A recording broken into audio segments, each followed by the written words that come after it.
दिनैहाय बारा गोलाव खोथा बुंनो सानाखै जिहेतु सार रन्जन दैमारिनि जेब्ला एकर्ड जाखांनानै फैयो अब्लानि समावहाय सनाय केम्पआव डेजिग्नेटेड केम्पआव मोनसे मिटिं बायदि जादोंमोन अब्लानि समाव बिनि जाखिनि स्पिच जाखिनि बुंनाय बेखौसो आङो खोन्थानो नागिरदों एसे थ' बिदिब्ला नोंथांमोना नायलांबाय थादो दैलाव आंनियाव फैबाय थादों रायलाय खोन्थादों माबायदि खालामनो नागिरदों नाथाय जोंहा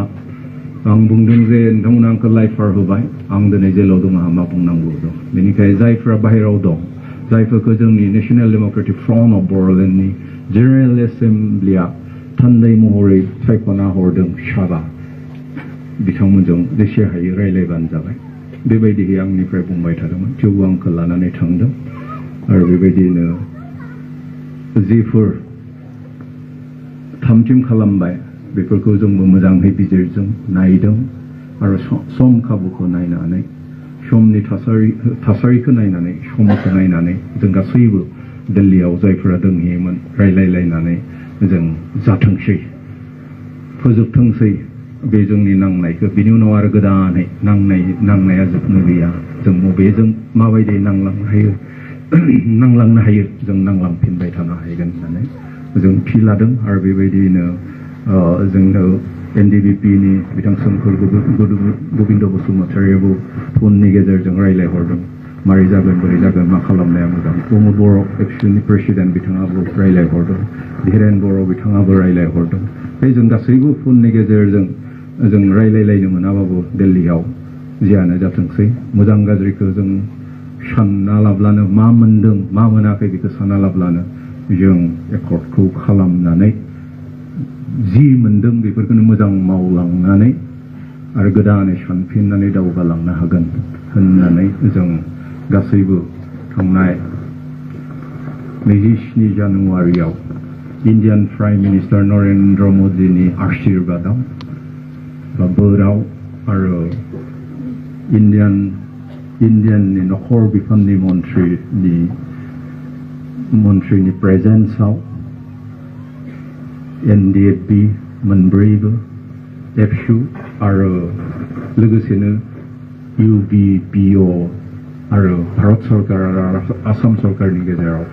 मोनसे जारिमिनाव मख'जाथावै बर'नि गेजेराव थामथि गोरोबथाया जालाङो ओंखायनो आं दिनै बेखिनि समाव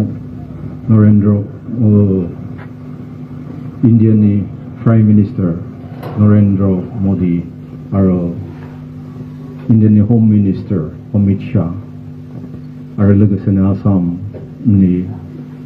चिफ मिनिस्टार सर्बानन्द सन'वाल आरो फाइनान्स मिनिस्टार बिथां हिमन्त बिश्व शर्माखौबो आं गोसो गोरबोनिफ्राय गासैबो इनिसियेटिभ लानानै बे एकर्डखौ एबा गोरोबथाखौ सुक्तिखौ जाफुंहोनायनि थाखाय आं बिथांमोनखौबो साबायखर बावो आरो लोगोसेनो गासै जोंनि आफादनि दैदेनगिरि मावथिफोरखौबो आं बे जोंनि सावरायनायाव धैर्यजों थानानै हेफाजाब आरो मदद होनायनि थाखाय आरो बे गोरोबथाखौ जाफुंहोनायनि थाखाय आं गोसो गोरबोनिफ्राय साबायखर बावबाय आरो लोगोसेनो नोंथांमोनखौ जायफोरा जोंजों बे नांगौ समाव गसंफाबाय थाबाय आरो हेफाजाब मदद होबाय आरो बे गोरोबथा खालामनायसिम नोंथांमोना जोंजों थाफाबाय बेनि थाखायबो आं नोंथांमोनखौ गोसो गोरबोनिफ्राय साबायखर बावहरबाय दिनै आं फोथायदों जि सुक्ति जालांबाय बे सुक्तिया जोंनि बे हादाबसायाव ओनसोलाव आरो जोंनि हारिनि गेजेराव जोंनि गासै मानसिनि गेजेराव गोजोननायखौ लाबोगोन खौसेथिखौ लाबोगोन आरो दावगानायखौ लाबोगोन होननानै आं फोथायदों जों जि सुक्ति खालामदों बा गोरोबथा खालामदों बे गोरोबथाया जोंनि हा जोंनि मोन्थाय आरो जोंनि जि लुबैनाय आरो हास्थायनाय बेखौ रोखासिन खालामगोन बा रैखा खालामगोन फोथायदों बे एकर्डनि गासैबो लिरनायफोरखौ जुदि आसाम सरकार आरो सेन्ट्रेल गभर्नमेन्टआ जुदि रोखा रोखायै मावफुङोब्ला फोथायदों जोंनि बे बर'लेण्डआ जोंख्लाबगोन आरो जों दावगागोन मानसि महरै हारि महरै आं फोथायदों जों जोंनि हायाव जों जोंनि सिनायथि दं जोंनि साननाय हनायजों जों बे बुहुमनि बिखायाव खर' गोजौ खालामनानै बिखाखौ फोद्दा दैखांनानै जों थांनानै थानो हागोन होननानै जोबनायाव आं बेखौनो बुंनो लुबैदों गेदेमा रायजो राजा नोंथां सभारेनिटि मा बिलाय जों जेब्ला डिक्सनारियाव नायगोन बिनि ओंथिखौ अब्लाना जों नुगोन जे complete independent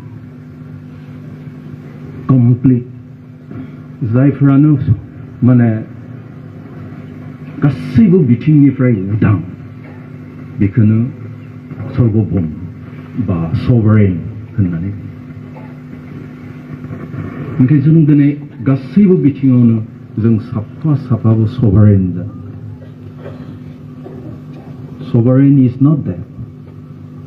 Sovereign is not something that it is given by others. Sovereign, complete udangsriखौ जों बिनानै गुबुननिफ्राय मोनगोन बे नङा उदांस्रिखौ जों गुबुननिफ्राय बिनानै मोनगोन बे नङा रावबो होआ जासिनानै नो लानानै रावबो बेखौ गावबा गाव हारसिङै थांनो थाखायबो गाव गावनो लानांगोन गाव गावनो बेखौ हास्थायनो बेनिखायनो दिनै जोंबो बे कर्टआव नेबाय थायालाब्लानो NDFBनियाव नेबाय थायालाब्लानो एबसुनियाव नेबाय थायालाब्लानो BPFनियाव नेबाय थायालाब्लानो सोरखारनियाव नेबाय थायालाब्लानो जों गासैबो उदां जानो हानांगोन उदाङै जों थांना थानो हानांगोन थामहिनबा जों जोंनि मेलेमजों जों खामानि मावनानै गासैबो बिथिङावनो जों दिनै उदां जानो हानांगोन सासे दिनै गथ'आबो गावनि बिमा बिफानिफ्राय उदाङै थांना थानो हानांगोन रांखावरिनि बिथिङाव बा गुबुन गुबुन राजखान्थिनि बिथिङाव जों उदां थांनानै थानांगोन अब्लासो जों दिनै उदां होननानै बुंनो हागोन दिनै जों बुंनो हागौ India is a sovereign country. India is a sovereign country. किन्तु दिनै इन्डियानि मानसिफ्रा मोनजायाखै मोनलोङाखै इन्डियायावनो बयनिख्रुइ बारा गथ'फोर दङ दिनै मोनजायैनि हामख्रम बेगें नुजोबनाय पृथिबिनि गेजेराव लाख लाखनि नङा कौटि गथ'फोरा दिनै मोनजाया माल निउट्रिसन बिगेस्ट इन दा वर्ल्ड सर्वभौम जानानै मा जायो जुदि बिसोर गथ'फोरा जुदि उदां थांना थानो हानायनि खुनु राहायानो गैया मोनजानायानो जुदि मोनजानो हाया दिनै जोंनि खेत्रआव जों बेनिखायनो दिनै आंनियाव आसा खालामालाब्लानो NDFBनियाव आसा खालामालाब्लानो बा गुबुन गुबुन आफादनियाव सरकारनियाव आसा खालामालाब्लानो जोंबो साफा बर'यै माबायदि सभारेन जानो हागोन स्वाधीन जानो हागोन उदां जानो हागोन थांनानै थानो हागोन जों बेखौ नाजागोन आरो जों जुदि साफ्रोमबो बर'आनो जुदि उदांब्ला थांनानै थानो हायोबा जोंनि मेलेमजों जोंनि मावनायजों जोंनि दांनायजों अब्लाना बे बुहुमाव जों दिनै जेरैखि जाया उदाङै थांना थानो आरो जोंनो होनांगौ गेदेमा रायजो राजाफोर दिनै जों जि मोनदों जों दिनै हास्थायनानै गोहो बोलोजों आरो बेबायदिनो जों हास्थायो अब्ला जों दिनै सिमां बायदिमोन बर'फोरनि थाखाय जायफ्रा नासय जानानै सुख जानानै आलाय सिलाय जानानै दं जोंहा जेबो गैयामोन किन्तु जोंनि नांनायनि गेजेरजों बर'फोरनि नांनायनि गेजेरजों दिनै BSc जोनोम जादों बिनि उनाव दिनै BTC जोनोम जादों दिनै बिनि उनाव BTR जोनोम आरो बेबायदिनो जों जुदि नांलांबाय थायोब्ला दिनै बर'लेण्डआबो जोनोम जायो जों दिनै सिलायदों नङाब्लाबो जोंहा कनस्टिटिउसनेलि राइट बिनो रुजुखावनो लानो मोननो थाखाय दिनै अरुणाचलफोरनो जुदि ओरैनो होदोंब्ला सासेबो थैयालाब्लानो होदोंब्ला गैयालाब्लानो जुदि अरुणाचलखौ होदोंब्ला दिनै बर'लेण्डखौ होनो हायै मा दं मानो होनो हाया दिनै 4 लाख 5 लाख नागाफोरनो जुदि स्टेट होनो हादोंब्ला 4 लाख 5 लाख दिनै खासिफोरनो होनो हादोंबा दिनै गार'फोरनो होनो हादोंबा दिनै बर'फोरा 4000 5000 थैनानै मा मोनगोन जोंबो नांलांबाय थायोब्लानो जों दिनै आरो बे नांलांनाया माब्लाबाबो जोबनो दिनै जों नाङै नाङै 60 बोसोर जाबोबाय 60 बोसोर जाबोबाय सासे मानसिखौ नोंथांमोना जेसेबां आसा खालामब्ला आं लुबैबाबो आं थांनानै थाबाय थानो गतिके दिनै जायफोरा उथिबोदों दिनै जायफोरा इयुननि जोलै बिसोरनो दिनै आरो नांगौ जोंनि दिनै गोदान मुगानि जि नांनायनि जारिमिन बेखौ नायोबा जों नुनो मोनगोन जे ब्रिटिशनि समाव माबायदियै जोंनि सिनायथिनि थाखाय जोंनि मानसिनि थाखाय कालिचरन गुरुमोना नाजानाय बिनि उनाव जों नुदों जे अल आसाम ट्राइबेल लीग खुलिनानै दिनैहाय जोंनि रुपनाथ ब्रह्ममोना भीमबर देउरि बिनि उनाव बिथांमोना थैखांजोबनानै आरो बिटिसि दानानै दिनै माबायदि उदयआव जोंनि समर ब्रह्म बिथांमोना सरन नार्जारिमोना बिनय एमएलए बिथांमोना माबायदि गोहो बोलो जों दिनै नाजादों बेफोरखौ नायोब्ला जों दिनै 4th generation of our struggle of our existence जों दिनै 4th generation गतिके जों थैलांब्लाबो जोंनि 5th generation नांबावनांगोन जों जेबो मोनाखै 5th generation थैलांजोबोबा नाङै आरो बिबावनांगोन 6th generation ओंखायनो नांनाया दिनै जोबनो गैया गासैबो बुहुमनि जारिमिनखौ जों नायोब्ला जों बे नांनायनि गेजेरजों जि नांगौ मानसिया दिनै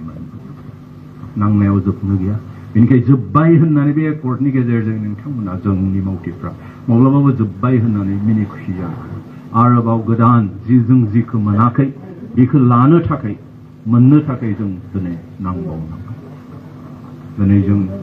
गोहो बोलोजों नांनानै मोनिखौबो जों दिनै बेयाव दिनै गोबाङा हेंथा जानाय आं सानो परेश बरुवा दाखालि बुंहरनायानो थिग बर'সকলে যি পাইছে বলৰ কাৰণে পাইছে বৰসকলে যি অধিকাৰ পাইছে এইটো মানে বৰসকলৰ শক্তি আৰু বলৰ কাৰণে जोंनि शक्तिनि थाखाय जोंनि खौसेथिनि थाखाय नोंथांमोना जिबायदि दुखु खस्थ लादों जिबायदि नोंथांमोना हेफाजाब मदद होदों बेनि थाखायनो जों आरो हयतोबा नोंथांमोना नुबाय जानांगौ आं देहाबो बांद्राय थिग नङा गुबुन मोनसे भिडिअ लाबोनो सानदोंमोन बे फुराना भिडिअखौ होआलाफानो गुबुन मोनसे टपिकखौ लाना सावरायनो सानदोंमोन खिन्थु देहाया एथ'ग्राब थिग नङा ओंखायनो आं भिडिअखौ माबा खालामनो सानाखै थ' लोगोफोर सार रन्जन दैमारिनि जाखिनि स्पिच होनाय बेखौ हयतोबा नोंथांमोना खोनासंजोब्बाय जानांगौ थेवबो आङो रिपिट खालामनानै होफिननाय जादों जिहेतु देहा हिसाबै थिग नङा बे हिसाबै आं बार खोन्थाबाय थानाय जादों देहाबो थिग नंखाय ओरैबायदि अबस्था गाज्रि बिराद खस्थ'जोंसो खालामनाय जादों थेवबो नोंथांमोना नायबाय बा नुजोब्बाय जानांगौ थ' लोगोफोर भिडिअखौ बारा गोलाव खालामा बेखिनियाव दोनथ'बाय जय बर' हारिनि